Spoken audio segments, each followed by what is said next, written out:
আসসালামু আলাইকুম রহমতুল্লাহি বারাকাতু। বন্ধুরা সবাই কেমন আছো? আলহামদুলিল্লাহ আমি ভালো আছি। আজকে দেখাবো মিষ্টি বানানো ঘরোয়া উপায়ে। আমি নিজের মনের মতো করে মিষ্টি বানিয়েছি। প্রথমে দেশকে চুলাই দিলাম, তারপরে 1 গ্লাস পানি দিলাম, আর 1 গ্লাস পানি দিতে হবে।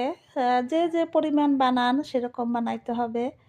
তো আমি পানি দেওয়ার পরে পানিটা যখন হালকা গরম হয়েছে তখন আমি পানির সাথে গুঁড়া দুধ ওইটা দিয়ে দিলাম। গুঁড়া দুধ যে যে পরিমাণ খান, আমি মোটামুটি 2 চামচ দিয়েছি, বড় চামচের।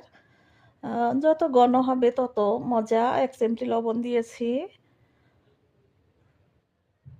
তো দুধ চামচের 2 চামচ দিয়েছি পরিমাণ। তো দুধটা ভালো করে গোলাইতে হবে চামচ দিয়ে। এরপরে বলক উঠতে হবে দুধে।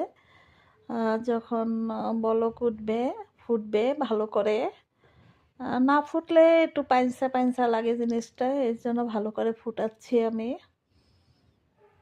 তো টকবক করে ফুটতেছে দেখা যাচ্ছে। তো ফোটানোর পরে আমি একটা রুটি কিনে এনেছিলাম, পাউরুটি পিস পিস করা।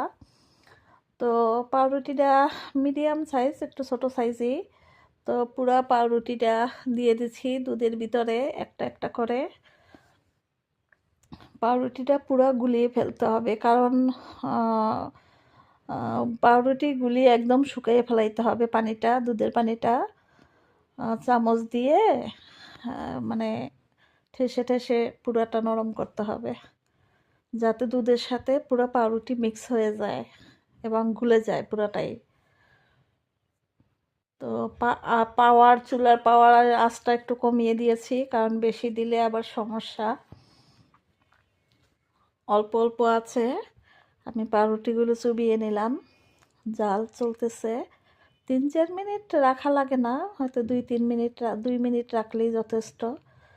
পাউরুটি তো এমনিতেই নরম, দুধের সাথে আর গরম দুধের সাথে দেওয়ার পরে দেখা যায় পুরাটাই গুলে গেছে। মিষ্টিটা খুবই অসাধারণ একটা মিষ্টি। বাহিরের মিষ্টির থেকেও মজা লাগে যদি ঠিক মতো বানানো যায়। তো দুধটা শুকিয়ে আসতেছে।